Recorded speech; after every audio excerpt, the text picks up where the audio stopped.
Halo, shalom guys. What's up? Kembali lagi di gue Erik Christian Pasaribu. Kali ini gue akan bahas satu tema yang cukup menarik, yaitu keluhan-keluhan yang terjadi di dalam pelayanan gereja. Ya, saya pikir semua kalangan gereja pasti mengalami keluhan, ada keluhan-keluhan yang terjadi. Nggak peduli dia Katolik, dia GBDI, GBI, HKBP, ya pasti ada keluhan-keluhan yang terjadi di dalam dunia pelayanan gereja. Dan langsung saja kita akan bahas apa keluhan-keluhan yang terjadi di dalam pelayanan gereja. Kalau kita berbicara tentang pelayanan gereja, tentu kita harus membagikan kedua hal ini. Ada yang pelayanan separuh waktu dan ada yang pelayanan sepenuh waktu. Nah, poin yang pertama yang akan kita bahas pada kali ini adalah kecewa sama teman pelayanan. Dan ini adalah keluhan yang pertama yang umum sekali banyak terjadi di kalangan gereja, di mana kecewa sama teman pelayanan. Hal ini tentu bisa diakibatkan dari banyak hal. Bisa karena dia dijelek-jeleki, diceritai keburukannya, dijatuhkan image-nya, dirusakkan reputasinya. Semuanya hal-hal yang jelek tentang dirinya. Dan itu membuat dia kecewa. Kenapa anak Tuhan seperti ini? Sehingga dia kecewa. Kenapa lebih baik teman gua yang gak pelayanan, yang gak pernah ibadah, tapi dia tidak pernah melakukan hal tersebut. Ya, ada juga bisa diakibatkan karena dia ditikung, ya. Khususnya anak muda, ditikung. Si A ada cerita sama si B, lo tahu nggak? Gue suka banget sama cowok itu lo tuh, gitu-gitu ya kan. Sampai pada tahapnya ya ternyata si B juga suka sama orang yang disuka si A, dan pada akhirnya mereka harus cekcok dan kecewa. Nah, itulah yang terjadi, ya. Yang kemudian bisa juga diakibatkan karena kurang dihargai. Ya mungkin karena dia lahir dari keluarga yang tidak terpandang, ya, atau studinya biasa-biasa saja, sehingga membuat hal itu dia kurang dihargai. Kita tidak tahu, tapi ini ada. Dan faktanya pasti ada lah ya. Dan itu terjadi dari banyak gereja. Ya, karena keluarganya yang tidak terpandang, kurang kaya, dia ke gereja cuma naik Grab, dia ke gereja cuma naik sepeda motor yang biasa, sehingga dia kurang dihargai. Berbeda dengan orang yang datang naik mobil. Ya, kalau dia naik mobil, waduh, banyak orang yang mau menghargainya. Kenapa? Biar bisa nebeng. Ya enggak? Ya, jadi itu adalah permasalahan atau keluhan-keluhan yang terjadi di dalam pelayanan gereja. Ya, kecewa sama teman pelayanan.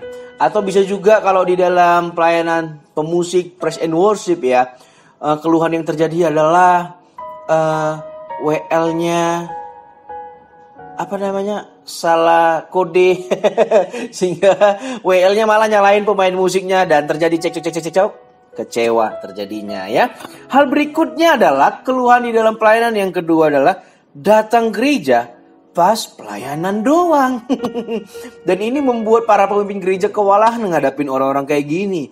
Mau negur takut dikirain gimana. Guys, come on ya. Kalau kita menemukan adanya orang yang datang cuma pelayanan doang, kita harus menegur orang tersebut. Jangan didiamin. Supaya apa? Supaya dia menganggap pelayanan ini tidak main-main. Pelayanan ini serius. Pelayanan ini sungguh berharga. Dan ada Tuhan di dalamnya, nggak boleh dimain-mainin dong, iya nggak? Ya, jadi setiap teman sepelayanan wajib menegur, ya. Siapapun yang punya teman, dia datang cuman pelayanan doang, apalagi. Biasanya terjadi kayak gini ya. Kenapa dia datang cuma pelayanan doang? Karena mungkin ya pelayanannya nggak dapat PK. Iya nggak? Kalau dia pelayanannya ada PK, pasti ada aturan di dalamnya, ya.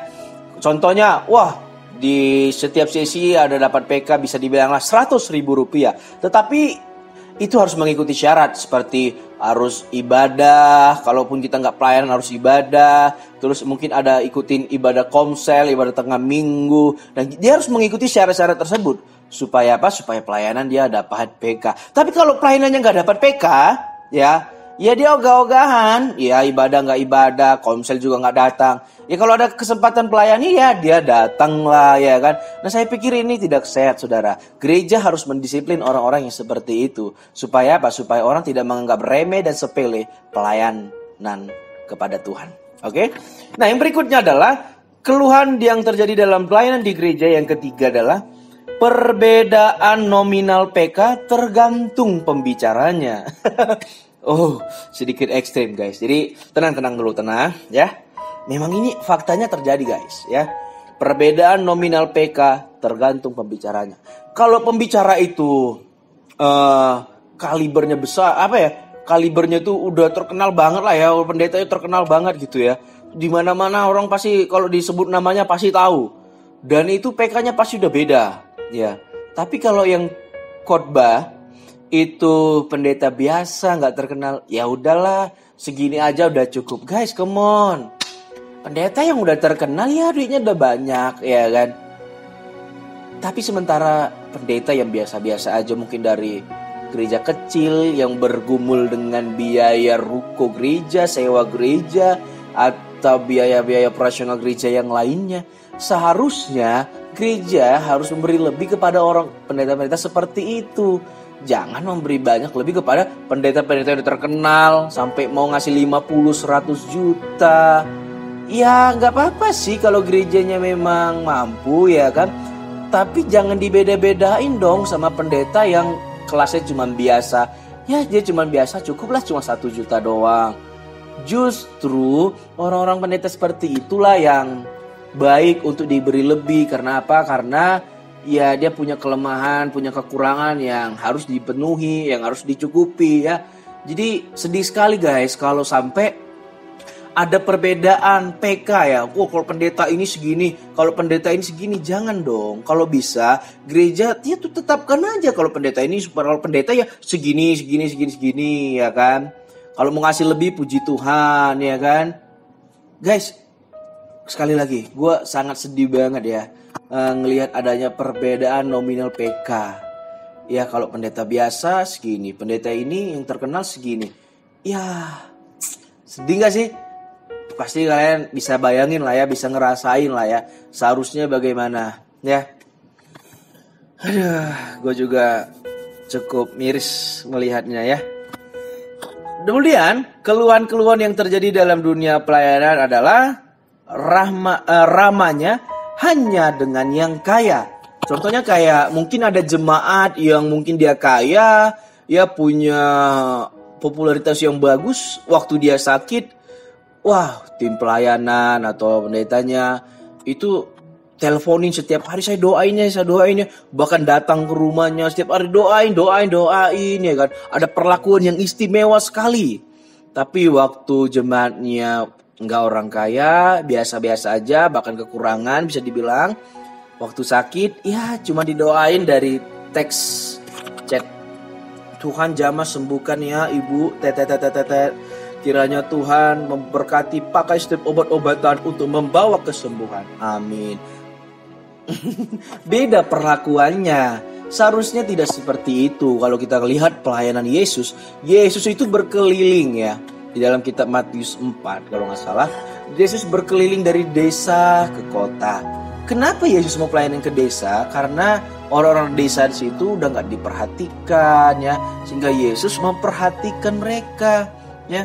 Jadi sedih banget nih sampai kalau kita punya warna pelayanan gereja semangat menjangkau yang seperti itu, tapi yang biasa-biasa, yang menengah ke bawah, pelayanannya kurang ekstra, kurang powerful gitu loh ya, kurang maksimal ya. Sedih banget. Seharusnya gereja harus lebih memperhatikan hal itu untuk memperbaikinya ya. Apabila jikalau itu terjadi di gereja Anda, baik sekali Anda untuk bersuara untuk memperbaiki kesalahan-kesalahan yang ada.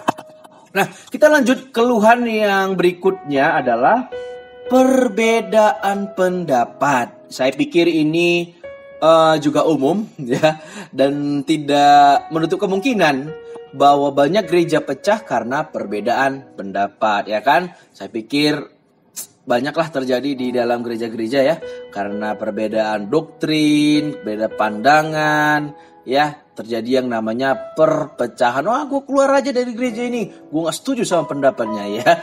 Dan contohnya ya, contoh kasus seperti ini mungkin gereja ingin bergerak menjangkau, memberi makan orang-orang yang membutuh makanan di pinggir jalan, ya kan? Bagi-bagi sembako buat orang di luar sana. Tapi ada satu orang mungkin di gereja itu dia tidak setuju. Maksudnya seperti ini. Lah, kenapa gereja langsung fokusnya keluar? Kenapa tidak harus memperhatikan yang dalam lebih dahulu? Kan di dalam gereja banyak nih orang-orang yang kekurangan, yang mengalami kesusahan. Kenapa harus di luar? Kenapa nggak harus di dalam? Terus dia bilang, wah jatuhnya ini demi popularitas, cari nama dan segala macamnya. Dan dia bilang bahwa baiknya kita harus memperhatikan orang di dalam dulu dong. Lihat jemaat-jemaat yang susah, lihat jemaat-jemaat yang membutuhkan, jangan langsung di luar terus bikin kesaksian ini kita puji Tuhan, kita pelayanan bagi-bagi ini segala macam.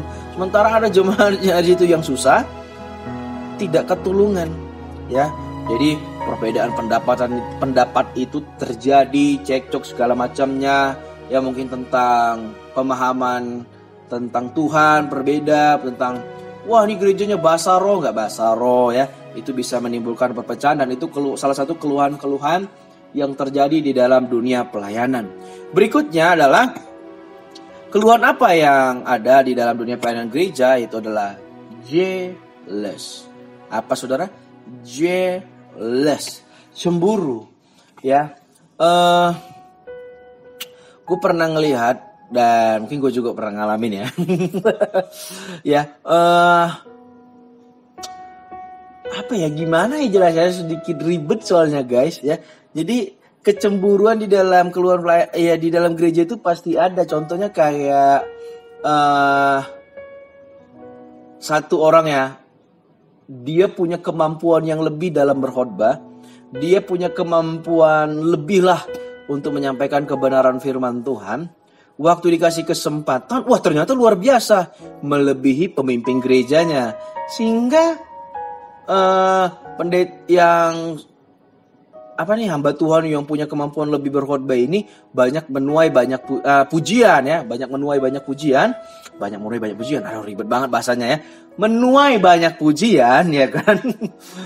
Dan membuat gembalanya atau pendetanya itu jealous atau cemburu, sehingga dikurangilah jadwal pelayanannya. Dia yang tadinya khotbah sebulan 2 kali jadi 2 bulan sekali. Atau mungkin karena pendetanya takut kesaing, ya kan, dia tidak dijadwalkan pelayanan khotbah. Iya, seperti itu, ya. Jadi itu terjadi di dalam dunia gereja. Yang bagus didiamin, ya. Ada pelayan-pelayan Tuhan yang berkompeten, punya pengetahuan yang limpah, orang-orang yang pintar dan bijaksana, ya malah dibenci, malah dicekal, ya dicemburuin lah. Kenapa? Karena takut merasa kesaingan. Jangan gitu dong. Justru gereja harus ngelihat orang-orang yang berpotensi, orang-orang yang punya pengetahuan yang limpah, sangat berhikmat dan bijaksana. Justru gereja harus memberikan jalan kepada orang, memberikan jalan, memberikan wadah buat orang-orang seperti itu. Supaya apa? Supaya membangun tubuh Kristus, ya. Kasihan banget orang udah belajar mati-matian, orang udah melakukan banyak hal untuk membuat dirinya kaya di dalam Tuhan, tapi dia nggak bisa salurkan apa yang dia tahu, yang dia bisa bagikan, cuma stuck di diri dia. Nah, waktu pendetanya khotbah, ya gitu-gitu doang, ya kan. Pendetanya padahal sadar, ya nggak pintar-pintar amat, ya nggak jelein, tapi ada kayak gitu guys, ya. Pendetanya kekurangan dalam menyampaikan khotbah, ada satu tim pelayanan pendetanya bisa kemampuan khotbah lebih, ya harusnya bersyukur, jangan diiriin gitu loh, ya. Jadi ini salah satu keluhan juga guys, ya. Nah, gue nggak mau panjang lebar di situ, gue bisa nganyut kemana-mana nanti, ya. Nah, keluhan yang berikutnya dalam dunia pelayanan adalah yang terakhir, ya, yang terakhir. Gak pernah diberi kesempatan khotbah padahal udah sekolah teologi. Waduh, gak pernah diberi kesempatan khotbah padahal udah sekolah teologi. Dan ini terjadi juga, ya, pada teman-teman saya juga. Mereka udah sekolah teologi tapi nggak pernah diberi kesempatan untuk berkhotbah. Yang malahan yang khotbah adalah pendeta dari luar atau motivator dari luar, ya yang khotbahnya nggak pernah nyebut nama Yesus. Nah, yang kemudian malah ngundang artis yang khotbah. Padahal ada anak sekolah, anak teologi yang udah belajar selama bertahun-tahun untuk mempersiapkan dirinya sehingga dia bisa berkhotbah. Malah artis yang dipakai. Guys, gue mau bilang kayak gini. Gereja nggak akan pernah mungkin bisa maju dengan mengundang orang-orang besar di luar. Motivator hebat, artis-artis terkenal, nggak akan bisa buat gereja maju.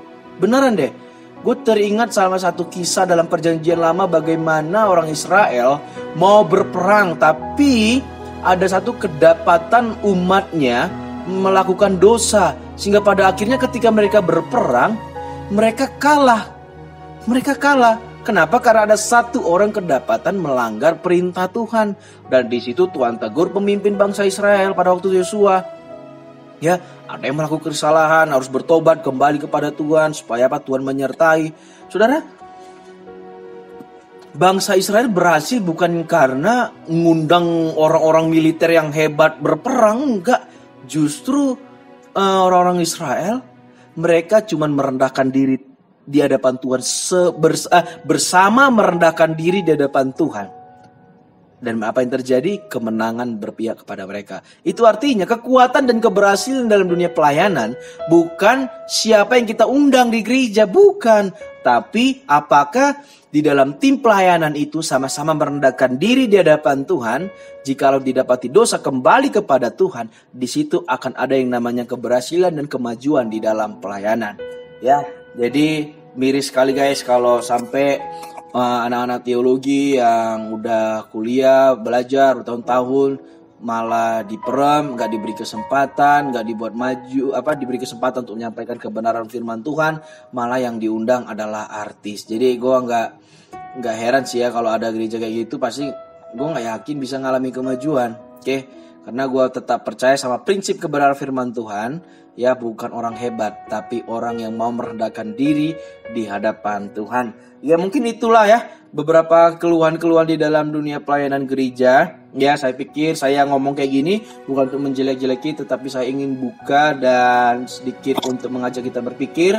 Semoga kita boleh mendapatkan pelajaran sesuatu yang benar-benar baik untuk kita dalam melayani Tuhan. Mohon maaf apabila ada salah kata. Tuhan Yesus memberkati. Thank you buat yang udah menyaksikannya. Jangan lupa untuk share video ini. God bless you.